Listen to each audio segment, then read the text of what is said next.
Olá, meu amigo! Nesta videoaula, estudaremos a segunda parte do capítulo 4 do livro Plenitude, no qual Joana faz uma interessante abordagem sobre o auto-perdão, o perdão ao próximo e o complexo de culpa. Passemos aos estudos. O perdão para as faltas alheias luariza a paisagem íntima, clareando as sombras da angústia insistente que bloqueia a alegria de viver, produzindo sofrimentos injustificáveis. Uma vez ofendidos, enquanto não perdoamos, guarda-se no peito uma angústia que insiste em permanecer, bloqueando aquela alegria de viver que sempre tivemos e que agora não conseguimos mais alcançar. É que nos prendemos mentalmente ao ofensor. Recordo-me de um caso em que uma senhora, que nasceu com um grave desvio na coluna, contou-me que uma patroa, em um momento de exasperação, dispensou-a dizendo que ela era torta e que precisava de funcionária que tivesse, entre aspas, boa aparência, de modo que guardava essa ofensa no coração até os dias atuais. Ela ficou presa mentalmente à ofensora. Detalhe, o fato ocorreu 3 décadas atrás. E isso se encontrava vivo em sua mente como se tivesse ocorrido hoje. Inclusive, fez questão de dizer que, abre aspas, se você me trouxer uma rosa, eu vou lembrar. Mas se você me der um espinho, eu lembrarei também. Assim, muito verdadeira a lição de Alberto Almeida, de que perdoar é uma necessidade nossa e não do outro, pois temos de lembrar que o carcereiro é tão cerceado em sua liberdade quanto o prisioneiro. Cerrada a porta de uma afeição, agredido por um amigo ou desconhecido, deve-se sempre seguir adiante no rumo das outras, das inúmeras portas abertas que nos aguardam e da compreensão fraternal para com o revel, considerando-o um enfermo ignorante do mal que o consome. Se alguém não aceita promover a reconciliação conosco, temos de exercer para com ele a compreensão fraternal, pois é um ser que desconhece o mal que o corrói por dentro. O importante é que nós deixemos o caminho sempre aberto à reconciliação, como nos ensina o Evangelho no capítulo 12. No mais, temos de seguir em frente, pois há inúmeras portas abertas que nos convidam para novos aprendizados evolutivos. Libertar-se do acontecimento negativo, qual madeira podre que se arremessa nas águas do rio do esquecimento, é a atitude de saudável sabedoria. Concordo que é mais fácil falar do que fazer, principalmente quando a ofensa nos atinge em um de nossos doloridos calcanhares de Aquiles. Mas é por isso que cada vez mais temos de buscar nos enxergar como o espírito que somos. Ao nos ver assim, lembraremos do trecho do Evangelho que diz que o escândalo, isto é, a falta perpetrada contra nós, serve-nos de testes evolutivos. E são justamente esses pequenos testes de cada dia, que enxergamos como grandes, que nos prepararão para outros maiores. É o que nos ensina Alberto Almeida no trecho de uma palestra que veremos agora. Então o perdão tem essa magnitude, meus amigos. É uma necessidade que nós precisamos usar todos os dias, porque nós não sabemos em que momento nós vamos enfrentar uma situação grave. Mas Deus nos prepara, dando-nos a oração dominical para que falemos, a fim de exercitarmos, no sentido de que possamos transformar isso numa capacidade da alma, como um atleta olímpico, que antes de fazer a sua disputa final, ele treina 4, 5, 8 horas por dia. Agora mesmo eu vi uma jovenzinha, antes de vir para o nosso encontro, vendo a televisão, eu vi uma jovenzinha do interior do Piauí, que treinava 4, 5 horas por dia balé, para sair do interior do Piauí, do Matapera, a fim de tentar em Nova York, com centenas de outras meninas, uma vaga numa companhia de balé. 4 horas por dia. A repórter perguntou, mas aonde está doendo? Ela disse, o pé inteiro. E o que é que você faz? Ela puxou e puxou o anestésico, que era um comprimido, um analgésico, para suas dores dos pés.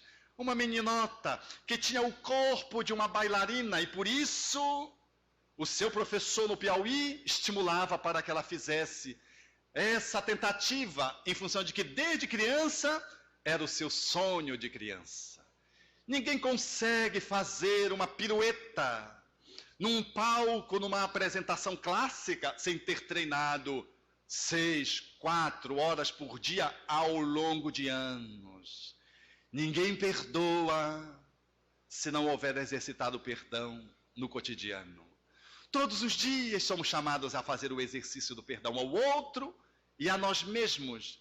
Porque essa é a necessidade da alma, que é a necessidade de amar um pouquinho mais a cada dia. Quando vemos as tragédias... Tal comportamento credencia o homem a ser perdoado pelo seu irmão, que o libera do pagamento dos seus momentos infelizes, não irradiando contra ele pensamentos destrutivos, ideias anestesiantes que sempre são assimilados pelo fenômeno da sintonia mediante a consciência de culpa. Até agora foi estudado o ato de perdoar, mas a partir daqui, Joana inicia o estudo de ser perdoado, do auto-perdão e ainda toca num ponto interessantíssimo, que é o complexo de culpa. Para introduzir esse estudo, nos valeremos de mais um trecho muito instrutivo de Alberto Almeida. É curioso percebermos na história do cristianismo o encontro de Jesus com Simão Pedro, quando este lhe pergunta sobre o perdão, quantas vezes deveria perdoar aqueles que tivessem lhe ofendido. E Jesus sai com uma resposta clarificadora, porque ele reformula a pergunta respondendo, quando diz: não te digo, Simão Pedro, que até 7 vezes, mas até 70 vezes 7 vezes. E configura, portanto, uma perspectiva de abrangência para o perdão que nos suscita a analisar à luz da psicologia dos nossos dias e com esse olhar que a psicologia espírita nos favorece a entender o perdão numa dinâmica de profundidade imensa e em nuances até então não entrevistas. É que quando ele responde nessa perspectiva infindável de vezes, 70 vezes 7, ele não estava querendo configurar exatamente 490, esse número matemático, para uma vida. Ele estava querendo configurar de que Simão Pedro era capaz de errar 70 vezes 7 vezes, ou seja, incomparavelmente, Simão poderia falir muitas vezes, infinitas vezes. O que significa dizer que o ato de errar, ele pode se expressar em 2 níveis. Ao erro comum, cotidiano, e àquele que toma uma dimensão abrangente. Há um arranhão e pode haver um golpe. Talvez Simão estivesse perguntando acerca do golpe e Jesus responde acerca também dos arranhões. Em outras palavras, a culpa, ela representa um estado do espírito que vai sendo sinalizado para ajustar o passo. Quando você bate num copo e o copo escorrega o líquido para o colo de um amigo, que é seu interlocutor que almoça com você, é uma culpa. Você imediatamente pede desculpas. Esse fenômeno se repete inúmeras vezes, infindáveis vezes, 70 vezes, 7 vezes.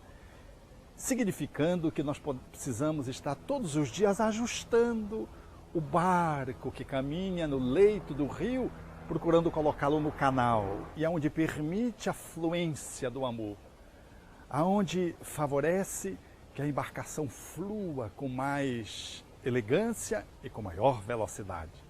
Quando você se afasta do canal, o barco pode começar a diminuir essa velocidade e começar a sentir os bancos de areia. É a culpa, essa culpa normal do cotidiano, essas infinitas culpas que nós precisamos todos os dias estar nos ajustando.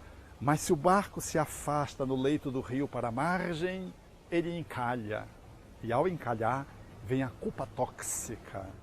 Temos, portanto, que a culpa é algo natural, é um sinal que nos convida à reparação do ato falho, de modo que nossa embarcação retome a rota das águas profundas, que permite um navegar mais fluido. Todavia, se deixamos a culpa tomar maiores dimensões, nosso barco encalha, isto é, paralisamos nossa vida, adentrando no complexo de culpa, que deixa de ser natural e se torna tóxica para o nosso ser. A culpa é travadora das possibilidades humanas, pois a criatura se fixa no motivo do remorso ou arrependimento, e essa culpa tóxica faz com que entre em ação a lei de sintonia já estudada em videoaulas anteriores. Por outro lado, sem a consciência de culpa, não há sintonia, de modo que o outro lado da moeda também se torna verdadeiro. É perdoando que se é perdoado.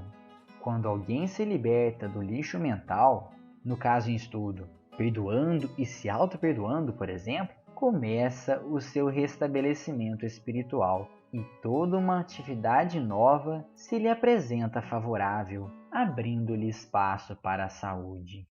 Quanto ao auto-perdão, se você ainda não conseguiu se perdoar de algum ato praticado que encalhou a sua embarcação, sugiro que você leia as questões 990 a 1002 de O Livro dos Espíritos, nas quais Allan Kardec traça 3 condições para apagar os traços de uma falta: arrependimento, expiação e reparação.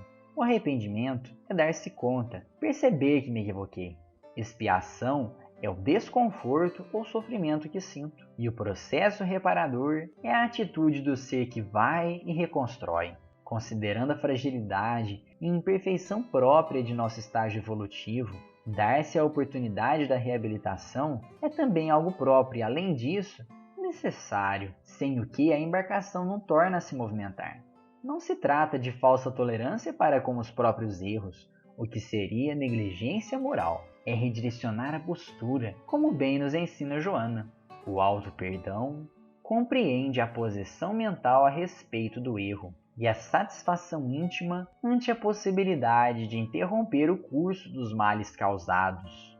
Por fim, temos de lembrar que a vida são as incessantes oportunidades que surgem pela frente, jamais os insucessos que ocorreram no passado. Então, meu amigo, liberte-se do ato praticado por meio do caminho sugerido no Livro dos Espíritos e permita a sua embarcação retomar as águas mais profundas, permitindo-se ver novamente o belo horizonte que está diante de ti.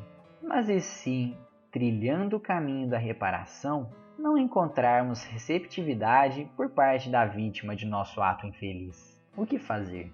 Se, ante a resolução de autorrenovação, não se encontra receptividade por parte da vítima, não constitua esta recusa um novo motivo para atrito, senão estímulo para continuar-se com o propósito salutar, revestindo-se de mais paciência e tolerância, a fim de enfrentar-se à reação do outro, igualmente enfermo e sem disposição, por enquanto, para liberar-se do mal que o entorpece. O outro, como nós, também está enfermo.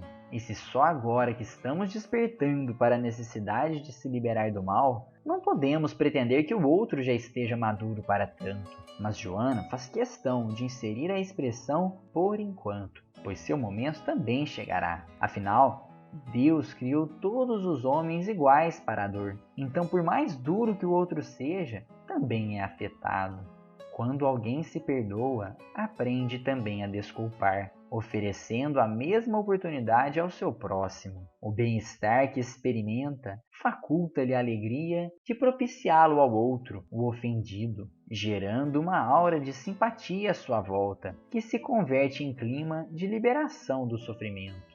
É interessante que, conforme aprendemos a nos perdoar e vemos como foi difícil passar pelo processo da reparação, torna-se mais fácil compadecer do sofrimento de outrem que erra conosco e que também, por sua vez, muitas vezes não errou intencionalmente. Nessa situação, ao recordar o bem-estar que foi alcançar a reparação, certamente quereremos que o outro também alcance e sinta esse mesmo prazer. É conhecendo a nossa sombra e vivenciando as próprias lutas morais que aprendemos a perdoar a sombra negativa dos outros.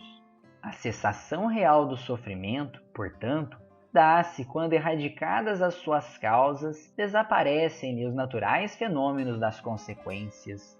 Após o estudo da primeira e segunda parte deste capítulo, que foram apresentadas, fica muito clara para nós a conclusão final de Joana. De fato, o sofrimento só terá um fim definitivo quando cessarmos a causa que o vitaliza, seja a falta de perdoar alguém, de se perdoar, ou de qualquer outro fator decorrente da imperfeição moral que ainda graça em nosso espírito. Com esse slide, encerramos a segunda parte do capítulo 4 e deixamos aqui o convite de sempre para que você leia a obra oportunamente, a fim de colher os ensinamentos diretamente da fonte. Até breve!